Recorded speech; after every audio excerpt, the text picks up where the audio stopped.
Okay, bismillahirrahmanirrahim. Assalamualaikum warahmatullahi taala wabarakatuh dan selamat pagi semua.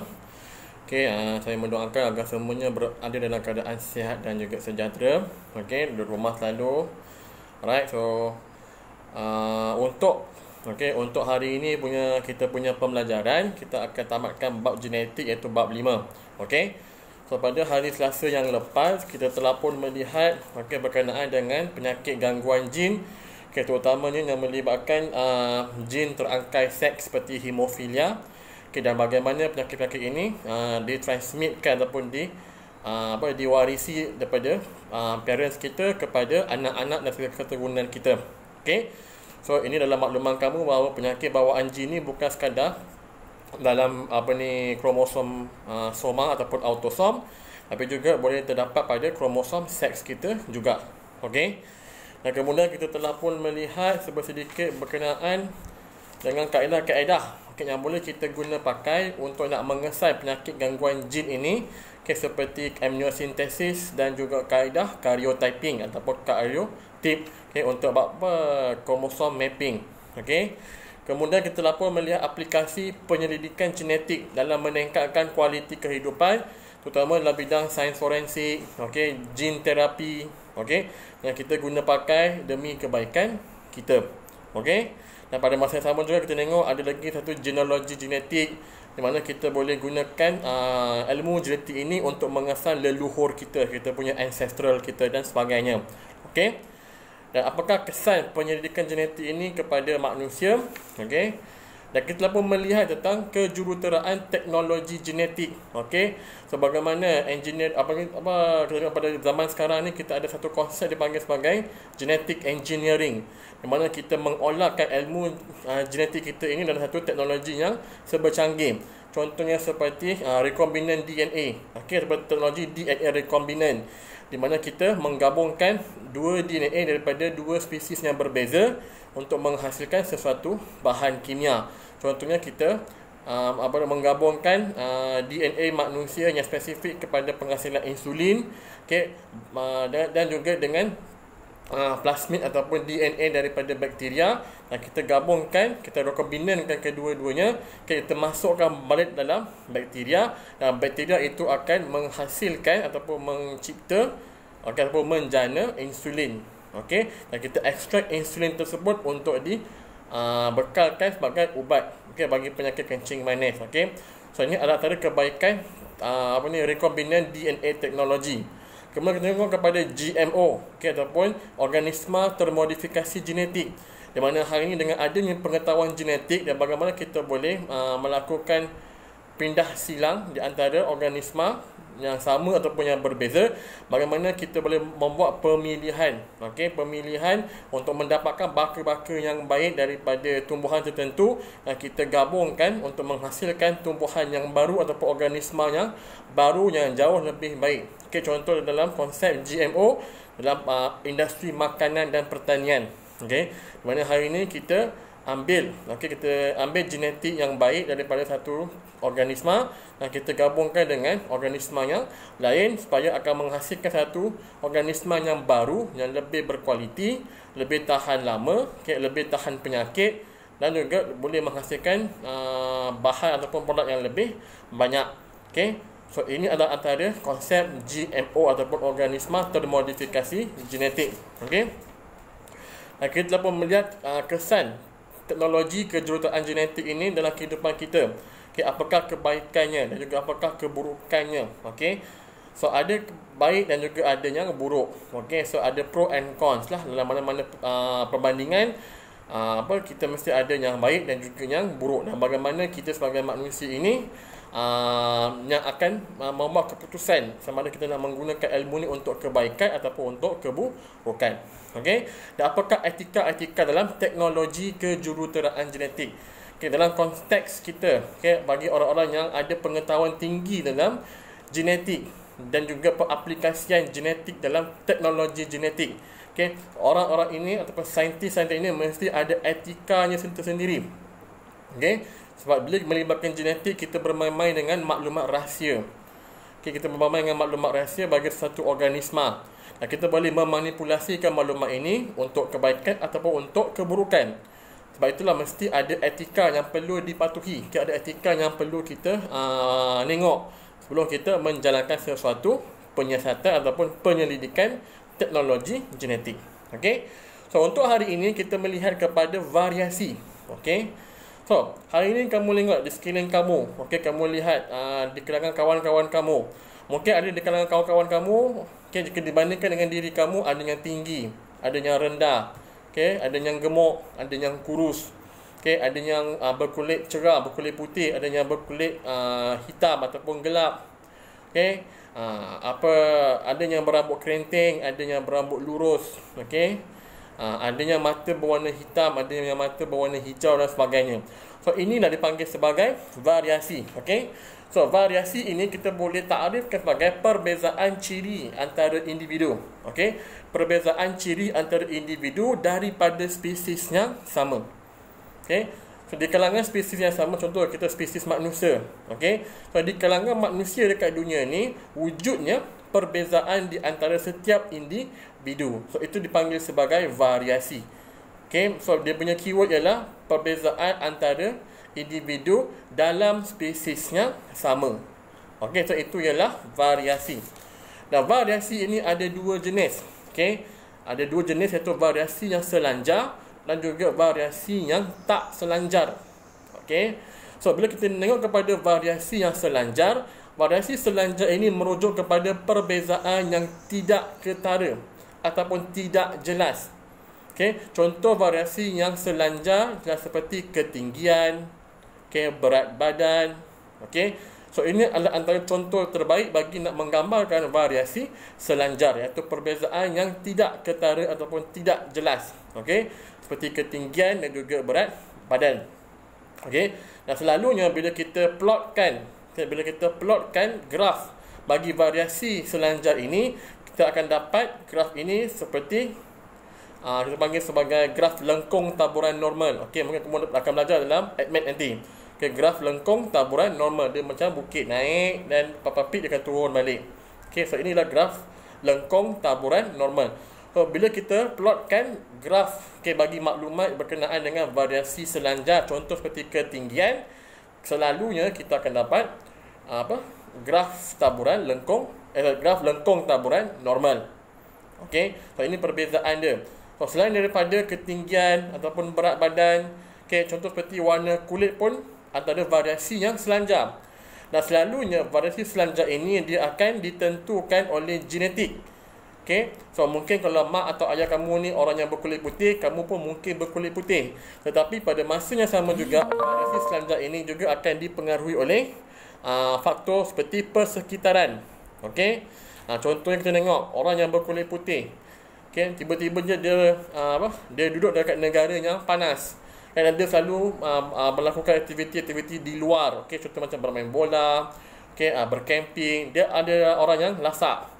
So bila kulit dia terdedah kepada faktor persekitaran seperti cahaya dan juga suhu, maka kulit dia boleh berubah warna kepada lebih gelap. So ini adalah variasi selanjar. Sama juga macam berat badan, antara kurus dan gemuk.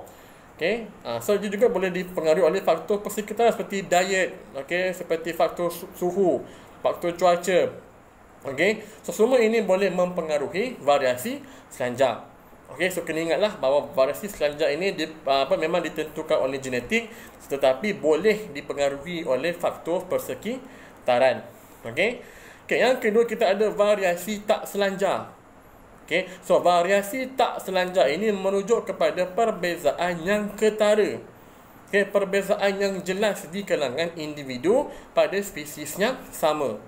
So ini ialah variasi tak selanjar. Contoh variasi tak selanjar ini adalah seperti kumpulan darah, sama ada A, B, AB, O, jelas.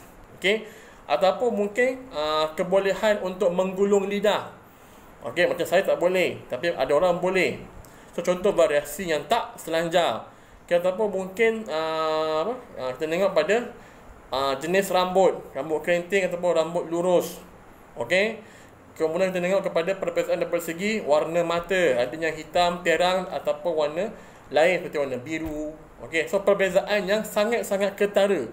Okay, yang bila kita nampak saja memang okey, sangat-sangat obvious kita boleh detect. So itu ialah perbezaan tak selanjar. Okey.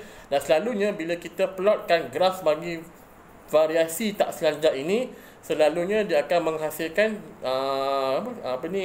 graf ataupun bentuk yang tak sekata. Okey, contohnya kita tengok pada carta bar.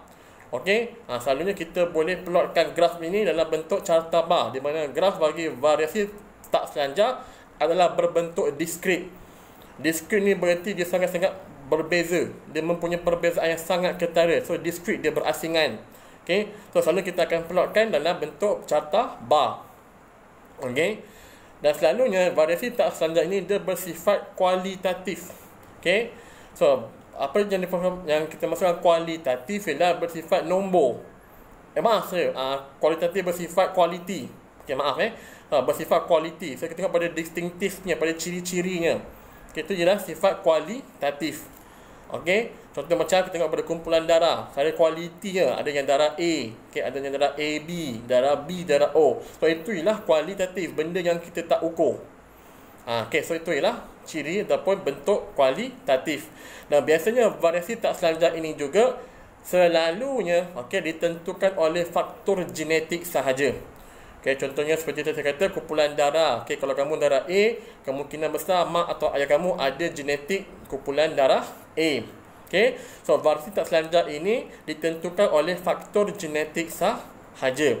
Okey, sebab itulah untuk trait bagi variasi tak selanjar selalunya dia boleh diwarisi daripada satu generasi kepada generasi yang seterusnya dan tidak dipengaruhi oleh faktor persekitaran. Itu penting kena ingat. Okey, so antara tadi perbezaan antara selanjar dan juga tak selanjar. Selanjar tadi dipengaruhi oleh faktor persekitaran. Okey, tetapi untuk tak selanjar yang ketara perbezaannya hanya dipengaruhi oleh faktor genetik sahaja. Okey, faktor persekitaran tidak memainkan peranan dalam penentuan variasi tak selanjar. Okey, so ini ialah antara contoh-contoh variasi di kalangan spesies yang sama. Dan apakah faktor-faktor yang boleh menyebabkan variasi? Tadi kita tengok pada ada dua, sama ada faktor genetik ataupun faktor persekitaran. Contoh faktor genetik. Kalau kamu buka pada muka surat 107. Faktor genetik, apa dia? Contoh, pindah silang antara kromosom homolog semasa meiosis yang membolehkan pertukaran bahan genetik untuk menghasilkan kombinasi genetik yang baru. So, itu ialah antara fungsi pindah silang kromatid. Untuk melakukan pertukaran bahan genetik untuk menghasilkan satu ciri-ciri yang baru. Yang kedua, penyusunan kromosom secara bebas, secara random, yang akan menghasilkan gamet yang mempunyai maklumat genetik yang berlainan. So, secara semula jadinya akan berlakunya penyusunan kromosom secara rawak, secara bebas. Ataupun ketiga, persenyawaan secara rawak. Persenyawaan secara rawak antara gamet jantan dengan gamet betina untuk menghasilkan zygote yang mempunyai kombinasi genotip yang berlainan. So pada hal ini kita tak akan menentukan mana sperma yang akan mensenyawakan ovum tersebut. Semua ini berlaku secara rawak. So persenyawaan ini tidak berlaku secara ditentukan, kita akan lakukan secara rawak. So inilah yang berlaku secara semula jadi. So variasi ini selalunya berlaku secara semula jadi. Dan yang seterusnya, mutasi kromosom. Mutasi kromosom dan jin yang akan menghasilkan fenotip baru. Ciri-ciri yang baru akibat perubahan dalam maklumat genetik. Contoh dalam bentuk mutasi. Tiba-tiba berlakunya mutasi dalam kita punya genetik. Contohnya dalam penyakit seperti Turner, ataupun buta warna dan sebagainya, yang di mana dia mengganggu norma genetik kita. So mutasi juga boleh mengakibatkan variasi. So ini adalah antara faktor-faktor genetik. Manakala faktor persekitaran pula dia melibatkan contohnya seperti pH, perubahan pH, persekitaran iklim seperti cahaya matahari dan juga suhu, air yang diminum dan pemakanan. So dia boleh mengakibatkan perubahan pada ciri-ciri organisma. Contohnya seperti tadi saya kata, seorang yang berkulit cerah dia boleh menjadi warna dia gelap sebabkan terdedah kepada cahaya matahari yang terlalu lama. Okey, ataupun mungkin seorang yang daripada kurus menjadi gemuk sebab apa? Makan terlalu banyak. Okey, ataupun kita tengok pada bunga. Okey, bunga apa kat sini kata bunga hydrangea species. Nah, pada asalnya berwarna biru, namun jika ditanam di dalam tanah berasid, okey, tapi jika bunga ini ditanam dalam tanah yang beralkali, dia akan bertukar menjadi warna merah jambu. Okey, so ini adalah antara faktor-faktor persekitaran yang boleh menyebabkan berlakunya perubahan pada ciri-ciri sesuatu organisma. Okey, so maka dengan ini tamatlah sudah kita punya perbincangan tentang variasi. Okey, cumanya hari ini kita tekankan bahawa kepentingan variasi ni sangat penting. Okey, variasi inilah, dengan adanya konsep variasi ini, maka kita boleh membezakan antara seorang individu dengan individu yang lain. Okey, kalau hari ini semua orang sama, memang babat tak boleh nak kenal pasti siapa kamu. Okey, so adanya variasi ini untuk kita boleh membeza. Okey, ataupun nak mengecam, okey, kau siapa? Kau siapa? Kau siapa? Kenal. Sekali pandang dah tahu, okey, ini si Polan, ni si Polan dan sebagainya. Okey. Okey, antara lagi kepentingan variasi contohnya untuk apa? Menyesuaikan diri, adaptasi. Okey, kepada faktor-faktor persekitaran yang dihidup. Okey, so ini contoh apa? Variasi. Okey, nak menyesuaikan diri terhadap perubahan persekitarannya. Contoh kita tengok pada haiwan. Okey, daripada dulu pada apa? Zaman Cold Age, Stone Age. Okey, sorry. Kan zaman Ice Age kan. Ice Age sejuk, so semua haiwan banyak berbulu, tebal dan sebagainya. Bila berlakunya perubahan iklim yang mendadak, okay, semua haiwan tersebut dia akan mengalami adaptasi. So dia akan gugurkan bulunya, ataupun dia akan kulitnya mungkin jadi lebih nipis supaya dia sesuai. Okay, dia boleh beradaptasi dengan persekitarannya. So ini ialah variasi, kepentingan variasi. Dan kemudian pada kepentingan variasi ialah untuk membenarkan pemilihan semula jadi. Okay, natural selection, iaitu organisma dengan ciri-ciri yang sesuai akan terus hidup. Okay, manakala organisma dengan ciri-ciri yang kurang sesuai akan pupus. Ini panggil sebagai evolusi organisma. Tengok kepada spesies dinosaur. Okay, ada spesies dinosaur yang zaman dahulu berjaya mengalami perubahan. Okay, berjaya mengalami perubahan dalam bentuk pemilihan semula jadi, natural selectionnya. Okay, bergantung pada persekitarannya diadaptasi. Okay, untuk berubah supaya dia boleh survive. Contohnya adalah seperti buaya. Okay, buaya dikatakan merupakan hasil daripada evolusi daripada nenek moyangnya yang pada asalnya dinosaur, akhirnya dia beradaptasi sehinggalah menjadi buaya sehingga ke hari ini. So, ini panggil sebagai natural selection, di mana organisma yang berjaya untuk ataupun mempunyai ciri-ciri yang sesuai, dia akan terus hidup. Yang tidak mempunyai ciri-ciri yang tidak sesuai, dia akan pupus. Okay, so inilah natural selection. Ataupun dia dalam variasi juga boleh membantu organisma. Okay, boleh membantu organisma dalam camouflage ataupun penyamaran, untuk melindungi diri daripada pemangsa. Okay, ada banyak organisma seperti mangsa yang akan ada adaptasi kepada persekitaran untuk memastikan bahawa dirinya terlindung daripada pemangsa. Okay. Dan last sekali kita tengok pada variasi pada haiwan dan tumbuhan, juga untuk meningkatkan hasil tambah sesuatu haiwan dan juga tumbuhan. Okey, seperti tengok pada kejuruteraan genetik dan juga pembiakbakaan pilihan. Okey, selection, breeding selection. Okey, di mana benda-benda ini akan menyebabkan sesuatu organisma ini mengalami variasi yang lebih baik. Okey, so bila ada variasi yang lebih baik, maka organisma ini dia lebih baik, dia punya ciri-cirinya, dan juga lebih subur dan juga lebih tahan penyakit dan sebagainya. So ini panggil sebagai variasi untuk nak meningkatkan hasil tambah. Okey, so dalam bentuk sama ada genetic engineering, di mana kita yang akan interfere, ataupun natural breeding ataupun pembiakbakaan pilihan. Okey, so maka dengan ini settle kita punya perbincangan tentang topik bab 5, iaitu genetik. Okey, so saya harap kamu semua dapat ulang kaji balik daripada awal sampai habis dalam bab 5 ini. Okay, sila buat latihan, okay, terutama dalam belajar skema itu tersebut, untuk buat latihan dan cuba fahamkan. Okay, sila cuba fahamkan tajuk ini dengan baik, sila baca dan telaah. Jika tak faham juga, jangan malu-malu, boleh tanya saya directly. Okay, nombor saya kamu boleh dapat daripada Cikgu Izzah. Okay, so untuk hari ini punya kelas saya tak bagi apa-apa latihan formatif. Okey, cumanya kamu kena buatlah macam biasa bila kita habis bab, kamu kena buat apa ni, nota peta minda. Okey. So untuk hari ni itu sahaja. So sekian, terima kasih. Assalamualaikum warahmatullahi taala wabarakatuh.